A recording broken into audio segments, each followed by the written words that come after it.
right? Now, how do you develop the witness? Well, there are devices that are designed to help you develop the witness.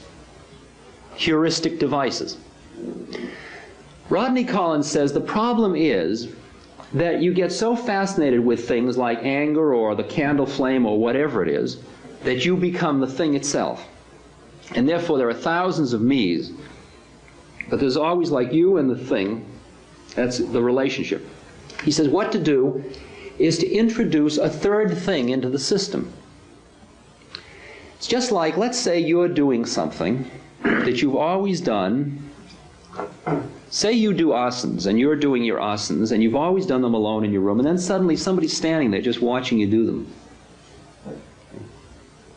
Well, now, what happens, whether you like to think of it at all, is that which is your ego gets called into play, and you are observing how he's seeing your asanas.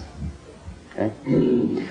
Now imagine that that third person, so that there's you and like the book you're reading, and then there's somebody else there, is somebody who's like my guru. He's a perfect mirror. He's got no game going at all. No game going at all. He doesn't care whether I read the book or don't read the book. He's just saying, reading the book. Reading the book. Right? That kind of a consciousness. So Rodney Collins says it doesn't matter who you put in there as the third person. You can call it the witness. You can call it Buddha consciousness, and you can read about Buddha and think about Buddha and keep Buddha with you all the time, so that every time you're anywhere, Buddha's there too. That's the third person. You can read about Christ and keep Christ there. You can read about the Guru, keep the Guru there. You can think about the sun.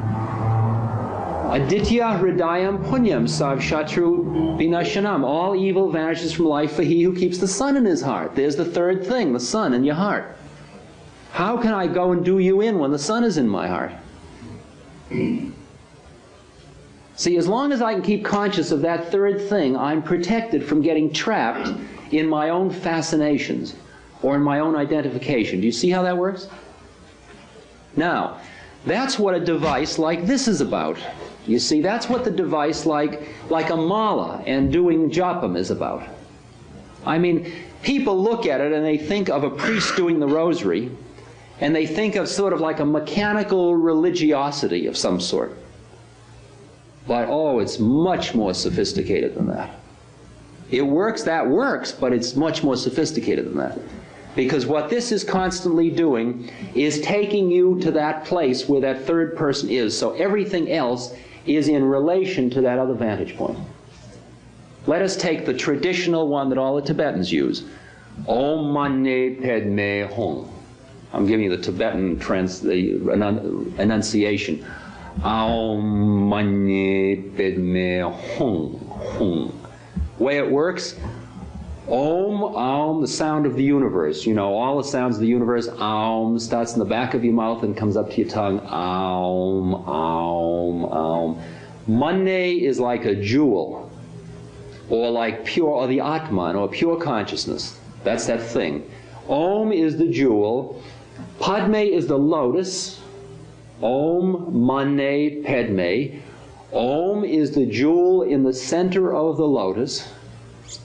Or you can think of the lotus as the unfolding senses, or inside your senses.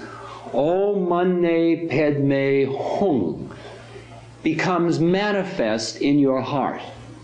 That is, that part of Om which is manifest in you is in your heart. Hung, the heart cave, hung. And when you say hung right, with your nose closed, it reverberates in your chest until pretty soon it reminds you, it keeps that heart cave going all the time.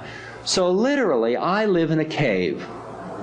I can be driving in my car, or I can be sitting in the Hilton, or I can be anywhere, but I'm always in the same place. I'm in this very groovy cave, you see. And in this cave are the grooviest people. See? Because they're all the same person. They have different forms. There's Buddha over there in the corner, and there's Hanuman the monkey, and there's Ramakrishna over there, you know, going into ecstasy. And all these groovy people hanging around, they're my spiritual community. They're the people I hang out with. They're the people that live in my cave. Right? And I'm constantly dipping into my cave. Om mani padme hum, om mani padme hum, om mani padme hum, om mani padme. So I'm talking along with you, and every time I move one of these beads, which since I'm doing a Tibetan mantra, I do with my left hand. This is a little, one of those intellectual cuties. While with the right hand you do Hindu mantras, and you don't use your first finger because that's the pointing finger, so you use your third finger moving with your thumb. So you're doing Om Mani Padme, and this is a Buddhist mala. It's made of the Bodhi tree, and this is a Hindu mala. It's made of the Tulsi wood. These are the two different very holy woods in India. This mala was given to me by my teacher. It was given to him by the Guru 15 years ago. When he got it, these little beads were all square, flat. And 100,000 times a day for 15 years, Ram, Ram, Ram, Ram, Ram, Ram, Ram, Ram, Ram, Ram. He's a high Brahmin. He's very pure. He counts. That's what keeps you locked in the golden chain when you count, you know, the steps to paradise. I'm 10 million Rams up the steps. It's the point system. And now these are all round and smooth just by the human touch. And, you know, like this is invested with so much spiritual energy that when he gives it to me, it's like giving me the, you know, you understand? All right, so every time I move one of these beads, now let's say I start to talk to you, and I'm talking about something that I don't quite understand, so I'm really listening to myself talk, and I kind of get caught in it. I mean, I get fascinated by it for a moment. And I'm just doing this mechanically, and then suddenly my thumb, I'm aware that I'm doing something, and immediately Om Mani Padme Hum goes through another time. I go back into that, and then that changes my frame of reference, and I get uncaught. In other words, this device is constantly taking me back to that place. At the same time, it's a form of worship, you see, because I am worshiping. This is bhakti yoga also, you see. This is a form of devotion, because you're devoted to that third person, that third place, because that place is God, is consciousness, is light, is everything you want to conceive of as purity, as that pure higher consciousness.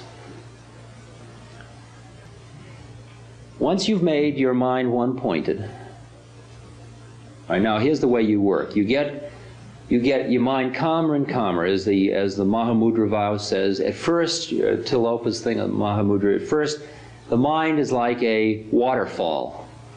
Your mind's going in all directions. It's like a wild, drunken monkey, Vivekananda says. It's like a monkey that is moving to begin with, that you've fed wine to, so it's drunk in addition, and it's just been bitten by a scorpion.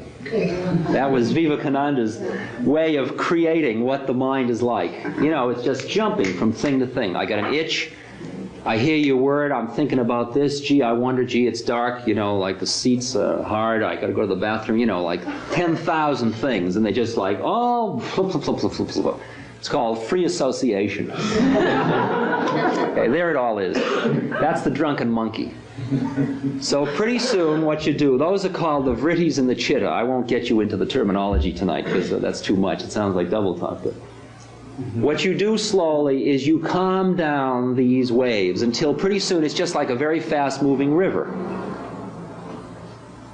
And the way you do that is by getting into the witness and watching it all happen. That's one way of doing it.